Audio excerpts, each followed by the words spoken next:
محترم سامعین، السلام علیکم ورحمۃ اللہ وبرکاتہ۔ آج آپ کے لیے ایک ایسا ویڈیو پیش کر رہا ہوں جو ان لوگوں کے لیے جن پر جادو کیا گیا ہو یا لوگوں کی بد نظروں کی وجہ سے بیمار ہو چکے ہوں، اور اسی طرح لوگوں کی حسدوں نے ان کو کھوکھلا کر چکا ہو۔ جیسا کہ آپ کو معلوم ہے کہ ہر انسان کی دنیا میں سینکڑوں حسد کرنے والے ہوتے ہیں جو اس سے حسد کرتے ہیں۔ یہ ویڈیو ان لوگوں کے لیے ایک بہت بڑی نعمت ہے۔ ایسے لوگوں کو میری ایک نصیحت ہے کہ پہلے وہ نماز باجماعت کی پابندی کرے اور ہر نماز کے بعد آیت الکرسی پڑھا کرے، اور اسی طرح فجر نماز کے بعد آیت الکرسی کے ساتھ ساتھ معوذات، سورۃ الاخلاص، سورۃ الفلق اور سورۃ الناس اس کو بھی پڑھا کرے، اور اس طرح عصر نماز کے بعد بھی آیت الکرسی کے ساتھ ساتھ سورۃ الفلق، سورۃ الاخلاص اور سورۃ الناس پڑھا کرے۔ اس کو معوذات کہا جاتا ہے۔ اور کلمہ توحید لا الہ الا اللہ وحدہ لا شریک لہ لہ الملک و لہ الحمد وہو علی کل شیء قدیر، اس کا زیادہ سے زیادہ ورد کرے، اور ان اذکار اور نماز کی پابندی کے ساتھ ساتھ یہ جو میں دم پیش کر رہا ہوں اس کو صبح اور شام سنا کرے۔ انشاءاللہ چند دنوں کے اندر ان کا جادو کا اثر ختم ہو جائے گا۔ اس طرح لوگوں کی بد نظروں نے جو تباہی مچائی ہے وہ انشاءاللہ ختم ہو جائے گی، صحت بحال ہو جائے گی انشاءاللہ۔ تو آئیے اس دم کو سنیں، اس کو پورا سنیں اور ہر روز سنا کرے، اور اس طرح صبح و شام اس کو سنا کرے۔ انشاءاللہ آپ کو اندازہ چند دنوں میں ہو جائے گا۔ تو آئیے اس دم کو سنیں۔ اس دم میں نے صرف اور صرف قرآن کریم کی آیتوں کو اکٹھا کر لیا ہے، اور اس طرح اس دم میں نے مسنون اذکار جو رسول اللہ صلی اللہ علیہ وآلہ وسلم سے منقول ہے اس کو اکٹھا کر لیا ہے۔ تو اس کو سنیں۔ بسم اللہ الرحمن الرحیم، الحمد للہ رب العالمین، الرحمن الرحیم، مالک یوم الدین، ایاک نعبد و ایاک نستعین، اهدنا الصراط المستقيم صراط الذين أنعمت عليهم غير المغضوب عليهم ولا الضالين.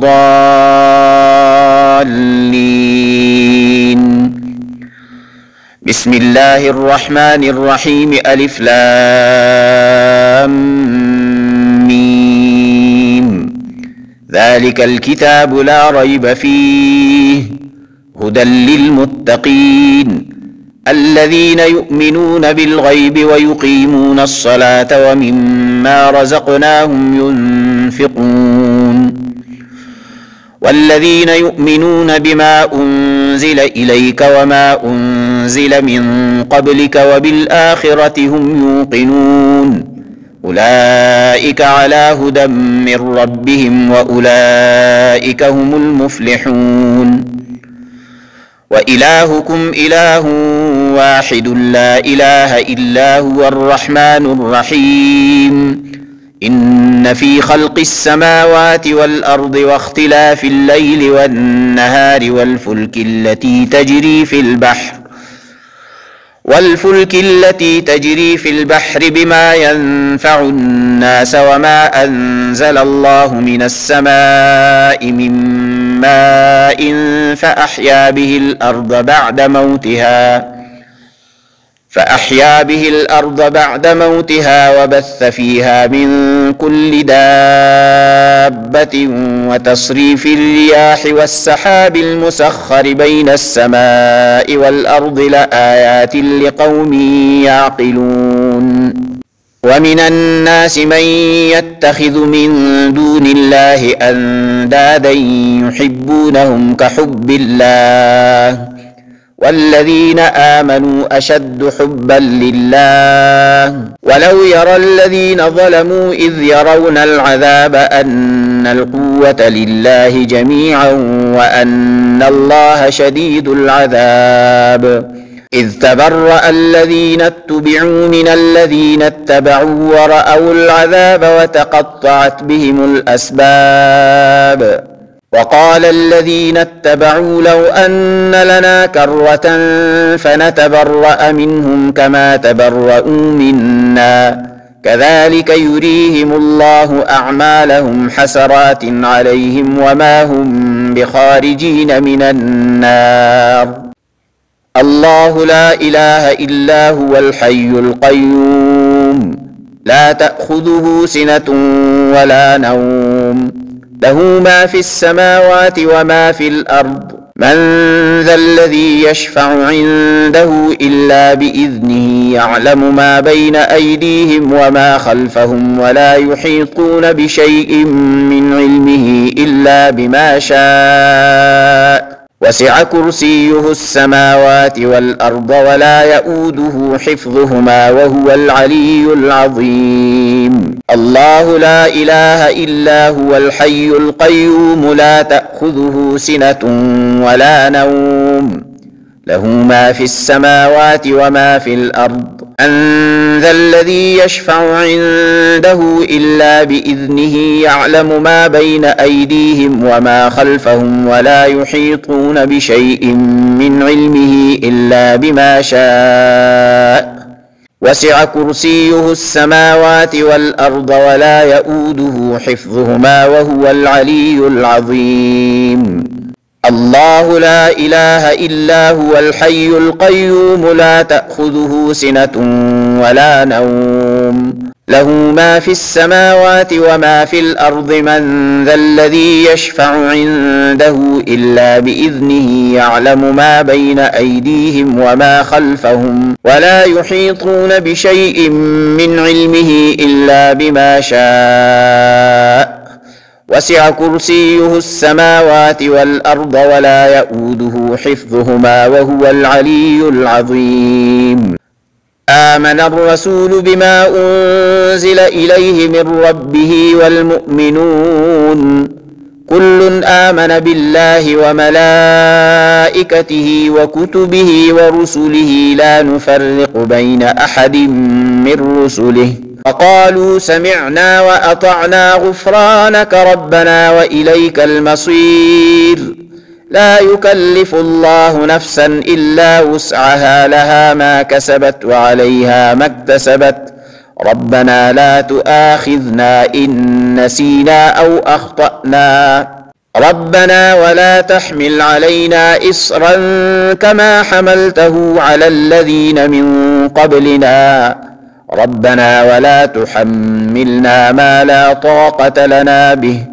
واعف عنا واغفر لنا وارحمنا أنت مولانا فانصرنا على القوم الكافرين بسم الله الرحمن الرحيم ألف لام ميم الله لا إله إلا هو الحي القيوم نزل عليك الكتاب بالحق مصدقا لما بين يديه وأنزل التوراة والإنجيل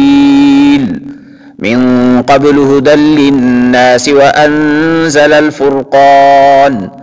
إن الذين كفروا بآيات الله لهم عذاب شديد والله عزيز ذو انتقام إن الله لا يخفى عليه شيء في الأرض ولا في السماء هو الذي يصوركم في الأرحام كيف يشاء لا إله إلا هو العزيز الحكيم هو الذي أنزل عليك الكتاب منه آيات محكمات هن أم الكتاب وأخر متشابهات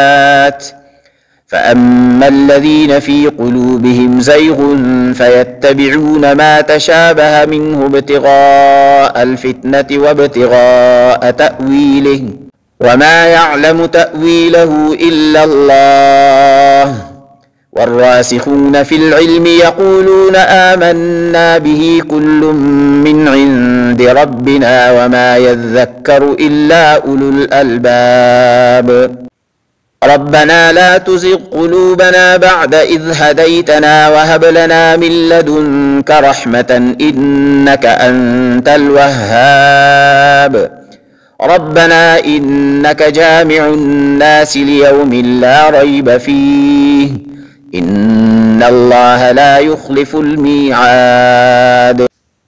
الذين قال لهم الناس إن الناس قد جمعوا لكم فاخشوهم فزادهم إيمانا وقالوا حسبنا الله ونعم الوكيل وقالوا حسبنا الله ونعم الوكيل فانقلبوا بنعمة من الله وفضل لم يمسسهم سوء واتبعوا رضوان الله والله ذو فضل عظيم إنما ذلكم الشيطان يخوف أولياءه فلا تخافوهم وخافون إن كنتم مؤمنين بسم الله الرحمن الرحيم والصافات صفا فالزاجرات زجرا فالتاليات ذكرا إن إلهكم لواحد رب السماوات والأرض وما بينهما ورب المشارق إنا زينا السماء الدنيا بزينة الكواكب وحفظا من كل شيطان مارد لا يسمعون إلى الملأ الأعلى ويقذفون من كل جانب دحورا ولهم عذاب واصب إلا من خطف الخطفة فأتبعه شهاب ثاقب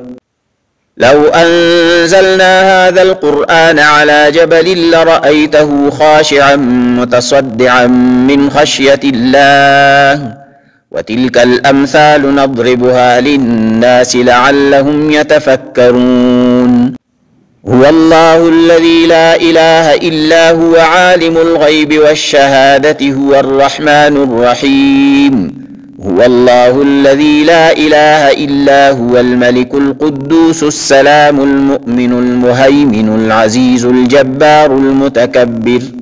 سبحان الله عما يشركون هو الله الخالق البارئ المصور له الأسماء الحسنى يسبح له ما في السماوات والأرض وهو العزيز الحكيم واتبعوا ما تتلو الشياطين على ملك سليمان وما كفر سليمان ولكن الشياطين كفروا يعلمون الناس السحر وما أنزل على الملكين ببابل هاروت وماروت وما يعلمان من أحد حتى يقولا إنما نحن فتنة فلا تكفر فيتعلمون منهما ما يفرقون به بين المرء وزوجه وما هم بضارين به من أحد إلا بإذن الله ويتعلمون ما يضرهم ولا ينفعهم ولقد علموا لمن اشتراه ما له في الآخرة من خلاق ولبئس ما شروا به أنفسهم لو كانوا يعلمون وأوحينا إلى موسى أن ألق عصاك فإذا هي تلقف ما يأفكون فوقع الحق وبطل ما كانوا يعملون فغلبوا هنالك وانقلبوا صاغرين وألقي السحرة ساجدين وألقي السحرة ساجدين وألقي السحرة ساجدين قالوا آمنا برب العالمين رب موسى وهارون وقال فرعون ائتوني بكل ساحر عليم فلما جاء السحرة قال لهم موسى ألقوا ما أنتم ملقون فلما ألقوا قال موسى ما جئتم به السحر إن الله سيبطله إن الله سيبطله إن الله سيبطله إن الله سيبطله إن الله سيبطله إن الله سيبطله إن الله سيبطله إن الله لا يصلح عمل المفسدين ويحق الله الحق بكلماته ولو كره المجرمون قالوا يا موسى إما أن تلقي وإما أن نكون أول من ألقى قال بل ألقوا فإذا حبالهم وعصيهم يخيل إليه من سحرهم أنها تسعى فأوجس في نفسه خيفة موسى قلنا لا تخف إنك أنت الأعلى قلنا لا تخف إنك أنت الأعلى قلنا لا تخف إنك أنت الأعلى وألق ما في يمينك تلقف ما صنعوا وألق ما في يمينك تلقف ما صنعوا وألق ما في يمينك تلقف ما صنعوا إنما صنعوا كيد ساحر إنما صنعوا كيد ساحر إنما صنعوا كيد ساحر ولا يفلح الساحر حيث أتى ولا يفلح الساحر حيث أتى ولا يفلح الساحر حيث أتى وإذ يعدكم الله إحدى الطائفتين أنها لكم وتودون أن غير ذات الشوكة تكون لكم ويريد الله أن يحق الحق بكلماته ويحق الله الحق بكلماته ويقطع دابر الكافرين ليحق الحق ويبطل الباطل ولو كره المجرمون إذ تستغيثون ربكم فاستجاب لكم أني ممدكم ب1000 من الملائكة مردفين وما جعله الله إلا بشرى ولتطمئن به قلوبكم وما النصر إلا من عند الله إن الله عزيز حكيم إذ يغشيكم النعاس أمنة منه وينزل عليكم من السماء ماء ليطهركم به ويذهب عنكم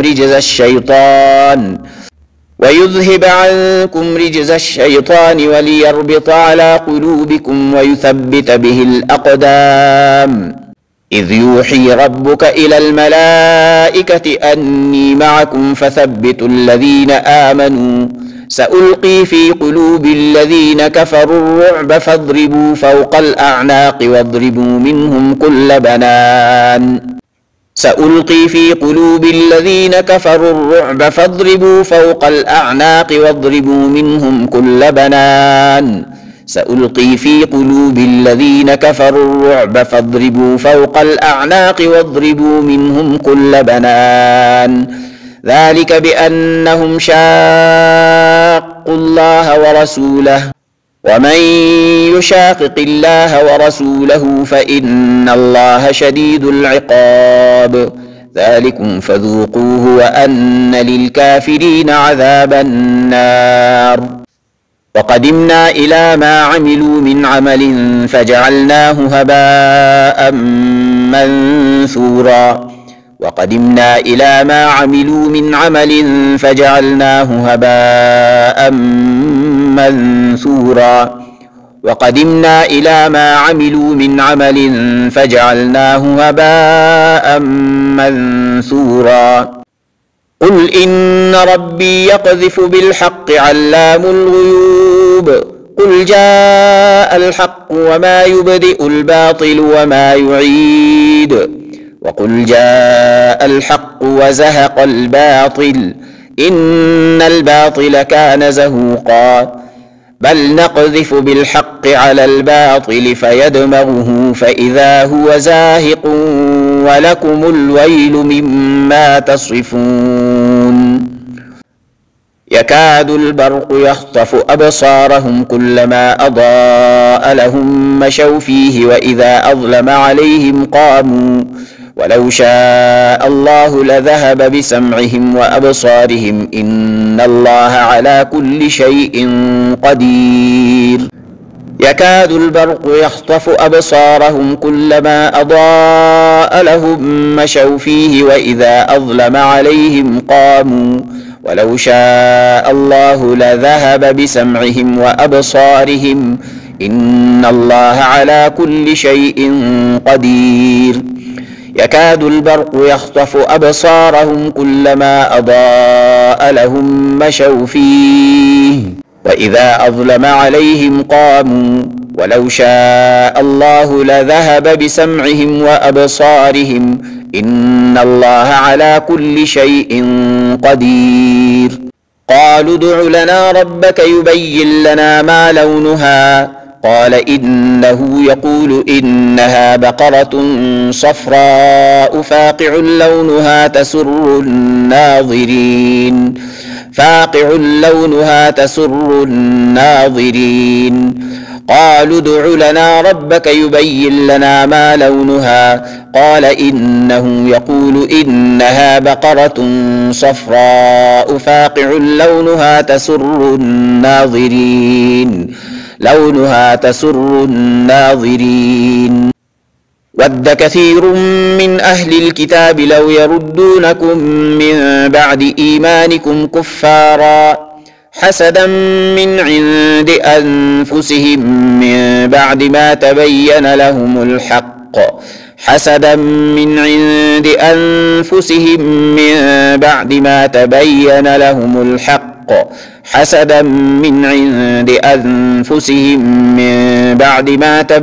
لهم الحق فاعفوا واصفحوا حتى يأتي الله بأمره إن الله على كل شيء قدير أم يحسدون الناس على ما آتاهم الله من فضله فقد آتينا آل إبراهيم الكتاب والحكمة وآتيناهم ملكا عظيما ولقد جعلنا في السماء بروجا وزيناها للناظرين وحفظناها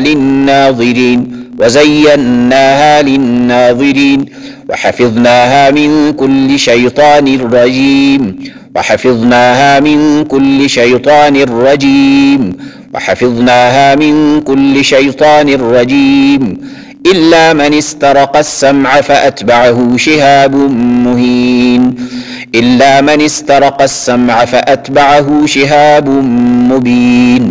إلا من استرق السمع فأتبعه شهاب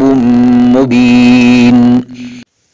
ولا تمدن عينيك إلى ما متعنا به أزواجا منهم زهرة الحياة الدنيا لنفتنهم فيه ورزق ربك خير وأبقى ولا تمدن عينيك إلى ما متعنا به أزواجا منهم زهرة الحياة الدنيا لنفتنهم فيه ورزق ربك خير وأبقى ولا تمدن عينيك إلى ما متعنا به أزواجا منهم زهرة الحياة الدنيا لنفتنهم فيه ورزق ربك خير وأبقى ولولا إذ دخلت جنتك قلت ما شاء الله لا قوة إلا بالله إن ترني أنا أقل منك مالا وولدا ولولا إذ دخلت جنتك قلت ما شاء الله لا قوة إلا بالله إن ترني أنا أقل منك مالا وولدا ولولا إذ دخلت جنتك قلت ما شاء الله لا قوة إلا بالله إن ترني أنا أقل منك مالا وولدا فنظر نظرة في النجوم فقال إني سقيم فتولوا عنه مدبرين فنظر نظرة في النجوم فقال إني سقيم فتولوا عنه مدبرين فنظر نظرة في النجوم فقال إني سقيم فتولوا عنه مدبرين تبارك الذي بيده الملك وهو على كل شيء قدير الذي خلق الموت والحياة ليبلوكم أيكم أحسن عملا وهو العزيز الغفور الذي خلق 7 سماوات طباقا ما ترى في خلق الرحمن من تفاوت فارجع البصر هل ترى من فطور ثم ارجع البصر كرتين ينقلب إليك البصر خاسئا وهو حسير ثم ارجع البصر كرتين ينقلب إليك البصر خاسئا وهو حسير ثم ارجع البصر كرتين ينقلب إليك البصر خاسئا وهو حسير وإن يكاد الذين كفروا ليزلقونك بأبصارهم لما سمعوا الذكر ويقولون إنه لمجنون وإن يكاد الذين كفروا ليزلقونك بأبصارهم لما سمعوا الذكر ويقولون إنه لمجنون وإن يكاد الذين كفروا ليزلقونك بأبصارهم لما سمعوا الذكر ويقولون إنه لمجنون قاتلوهم يعذبهم الله بأيديكم ويخزهم وينصركم عليهم ويشف صدور قوم مؤمنين ويشف صدور قوم مؤمنين ويشف صدور قوم مؤمنين ويذهب غيظ قلوبهم ويتوب الله على من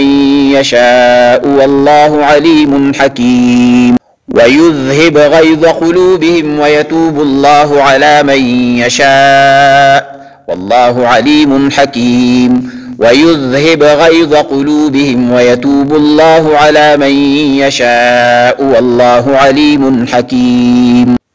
يا أيها الناس قد جاءتكم موعظة من ربكم وشفاء لما في الصدور وهدى ورحمة للمؤمنين يا أيها الناس قد جاءتكم موعظة من ربكم وشفاء لما في الصدور وهدى ورحمة للمؤمنين يا أيها الناس قد جاءتكم موعظة من ربكم وشفاء لما في الصدور وهدى ورحمة للمؤمنين وأوحى ربك إلى النحل أن اتخذي من الجبال بيوتا ومن الشجر ومما يعرشون ثم كلي من كل الثمرات فاسلكي سبل ربك ذللا يخرج من بطونها شراب مختلف ألوانه فيه شفاء للناس إن في ذلك لآية لقوم يتفكرون وننزل من القرآن ما هو شفاء ورحمة للمؤمنين ولا يزيد الظالمين إلا خسارا وننزل من القرآن ما هو شفاء ورحمة للمؤمنين ولا يزيد الظالمين إلا خسارا وننزل من القرآن ما هو شفاء ورحمة للمؤمنين ولا يزيد الظالمين إلا خسارا وإذا مرضت فهو يشفين وإذا مرضت فهو يشفين وإذا مرضت فهو يشفين ولو جعلناه قرآنا أعجميا لقالوا لولا فصلت آياته أعجمي وعربي قل هو للذين آمنوا هدى وشفاء قل هو للذين آمنوا هدى وشفاء قل هو للذين آمنوا هدى وشفاء والذين لا يؤمنون في آذانهم وقر وهو عليهم عمى أولئك ينادون من مكان بعيد وذا النون إذ ذهب مغاضبا فظن أن لن نقدر عليه فنادى في الظلمات أن لا إله إلا أنت سبحانك إني كنت من الظالمين فاستجبنا له ونجيناه من الغم وكذلك ننجي المؤمنين وزكريا إذ نادى ربه رب لا تذرني فردا وأنت خير الوارثين فاستجبنا له ووهبنا له يحيى وأصلحنا له زوجه إنهم كانوا يسارعون في الخيرات ويدعوننا رغبا ورهبا وكانوا لنا خاشعين بسم الله الرحمن الرحيم قل هو الله أحد الله الصمد لم يلد ولم يولد ولم يكن له كفوا أحد قل هو الله أحد الله الصمد لم يلد ولم يولد ولم يكن له كفوا أحد قل هو الله أحد الله الصمد لم يلد ولم يولد ولم يكن له كفوا أحد قل أعوذ برب الفلق من شر ما خلق ومن شر غاسق إذا وقب ومن شر النفاثات في العقد ومن شر حاسد إذا حسد قل أعوذ برب الفلق من شر ما خلق ومن شر غاسق إذا وقب ومن شر النفاثات في العقد ومن شر حاسد إذا حسد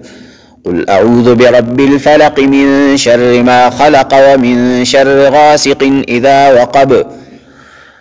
ومن شر النفاثات في العقد ومن شر حاسد إذا حسد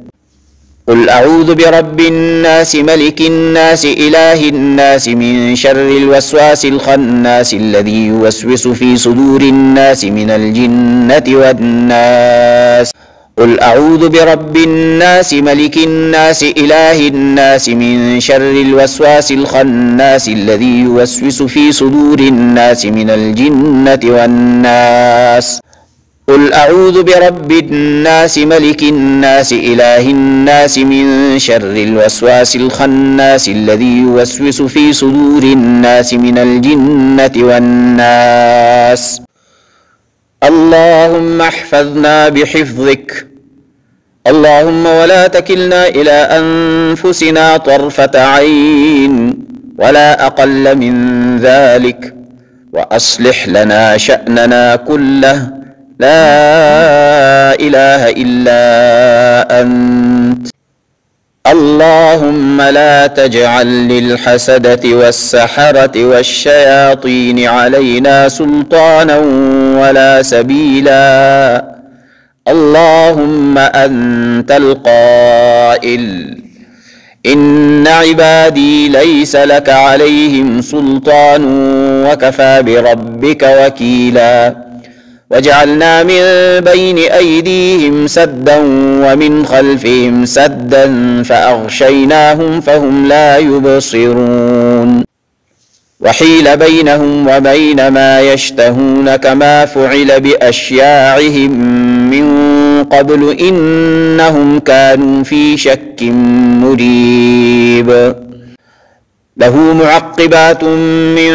بين يديه ومن خلفه يحفظونه من أمر الله إن الله لا يغير ما بقوم حتى يغيروا ما بأنفسهم وإذا أراد الله بقوم سوءا فلا مرد له وما لهم من دونه من وال اللهم إنا نعوذ بك من الهم والحزن ونعوذ بك من العجز والكسل ونعوذ بك من البخل والجبن ونعوذ بك من غلبة الدين وقهر الرجال